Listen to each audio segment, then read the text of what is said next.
সেনাপ্রধান অনেকটা অন্তরালেই রয়েছেন। সেই অন্তরালে থাকা সেনাপ্রধানকে আজকে দেখা গেল চট্টগ্রামে বাংলাদেশ নৌবাহিনীর অর্থাৎ নেভাল একাডেমিতে রাষ্ট্রপতির কুচকাওয়াজ অনুষ্ঠানে বক্তব্য দিতে।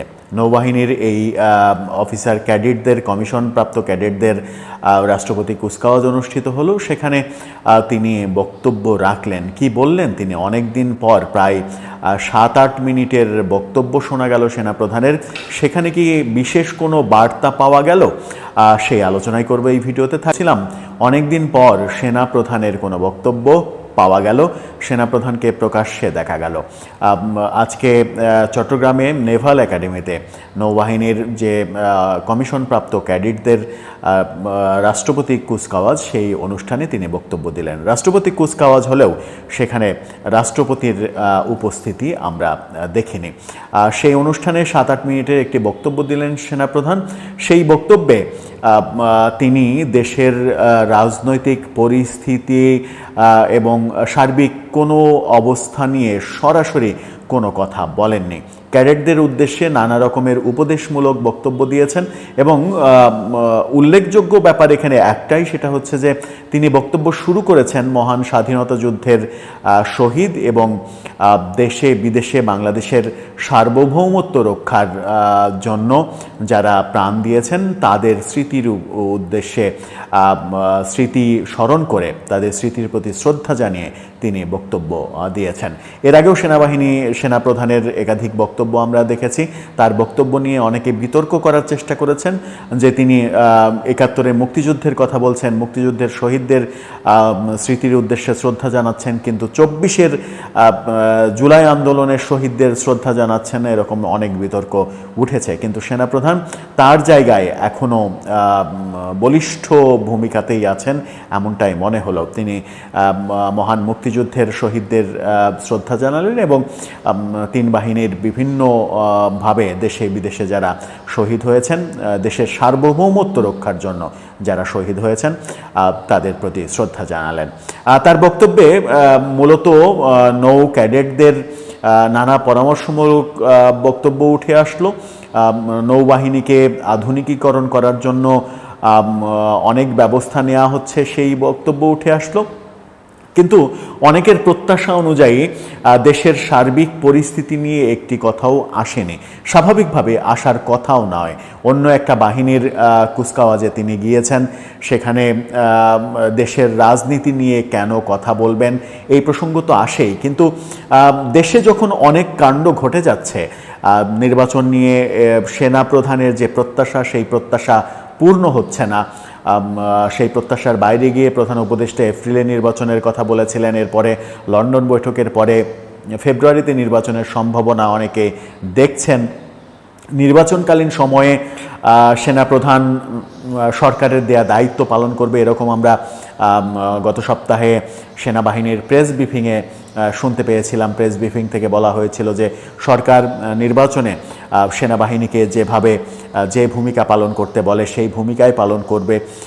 সেই প্রেস ব্রিফিংয়ে একটা স্পষ্ট বার্তা অবশ্য দেয়া হয়েছিল, সেটা হচ্ছে যে মব ভায়োলেন্সের উপরে মব অনেকটা দেশে কমেছে, এমনটা বলা হয়েছিল সেনাবাহিনীর তরফ থেকে। এবং মবের বিরুদ্ধে সেনাবাহিনী সোচ্চার, যে কোনো মূল্যে বাংলাদেশে মব হতে দেয়া হবে না, এমন দৃঢ় অঙ্গীকার ব্যক্ত করা হয়েছিল। যদিও আমরা মব কমেছে দেখলেও সারা দেশে মব যে বন্ধ হয়েছে সেটা বলা যাবে না। এখনও বিভিন্নভাবে বিভিন্ন জায়গায় মব চলছে। বিশেষ করে যে কাউকে আওয়ামী লীগের ট্যাগ দিয়ে, আওয়ামী লীগের দোসর ট্যাগ দিয়ে মারা ধরা, তারা পিটানো, জোর করে পুলিশে দেয়া, এই কর্মকাণ্ডগুলো এখনও যখন চলছে, বড় ধরনের মব যেগুলো, সেগুলো হয়তো বন্ধ হয়েছে। এটা একটা বড় বিষয় যে বড় ব্যানারে বড় আয়োজনে যে মবগুলো হচ্ছিল সেই মবগুলো এখন আর হচ্ছে না। সেনাপ্রধানের বক্তব্য পাওয়া গেল, সেনাবাহিনীর প্রেস ব্রিফিংয়ের পরে সেনাপ্রধানকে প্রকাশ্যে পাওয়া গেল, কিন্তু সেনাপ্রধান সেই রাজনীতি কিংবা দেশের সার্বিক অবস্থা নিয়ে কোনো কথাই যখন বললেন না, তখন প্রশ্নটা আসেই যে নির্বাচন নিয়ে এক ধরনের সেনাবাহিনীর প্রত্যাশার বাইরে যখন সরকার অবস্থান করছে, তখন সেনাবাহিনীর কিংবা সেনাপ্রধানের বক্তব্যটা আসলে কি। এর আগে গত সপ্তাহে আমরা দেখেছিলাম যে সেনাবাহিনীর নামে সেনাপ্রধান সরকারকে 6টি পরামর্শ দিয়েছে, 6টি পয়েন্ট বলেছে যে এই 6টি পয়েন্ট কার্যকর করতে হবে আগামীতে নির্বাচনের ক্ষেত্রে। সেরকম প্রচারণা প্রোপাগান্ডা আমরা সামাজিক যোগাযোগ মাধ্যমে দেখেছিলাম। সেনাপ্রধানের তরফ দিয়ে এই রকম প্রচার করা হয়েছিল যে সেনাপ্রধান প্রফেসর ইউনূসকে এই 6টি পয়েন্ট বলেছেন যে এইগুলো করতে হবে।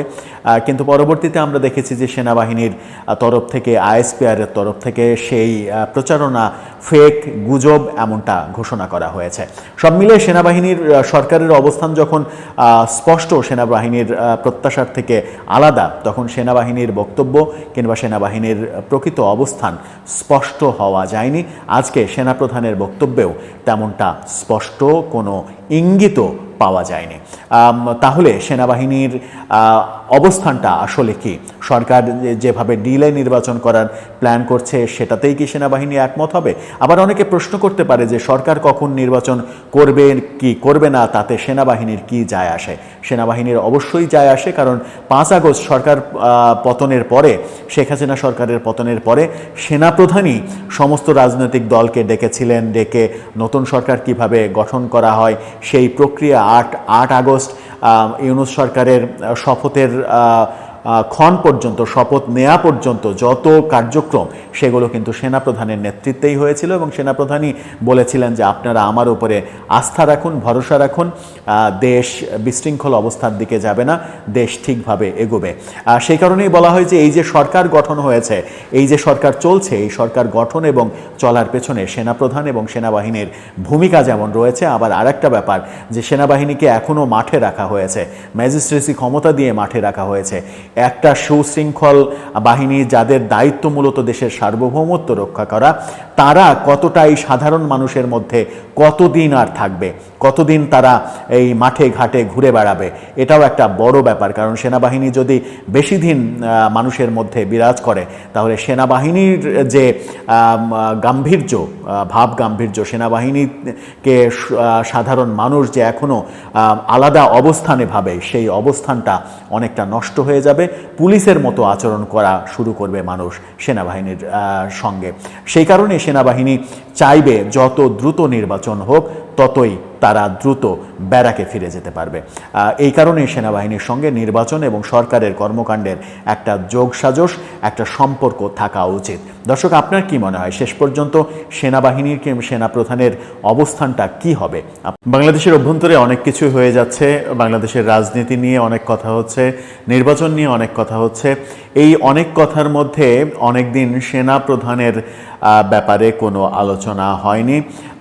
সেনাপ্রধান কোনো ধরনের বক্তব্য কোথাও দেননি, তাকে নিয়ে আলোচনাও তেমন হয়নি।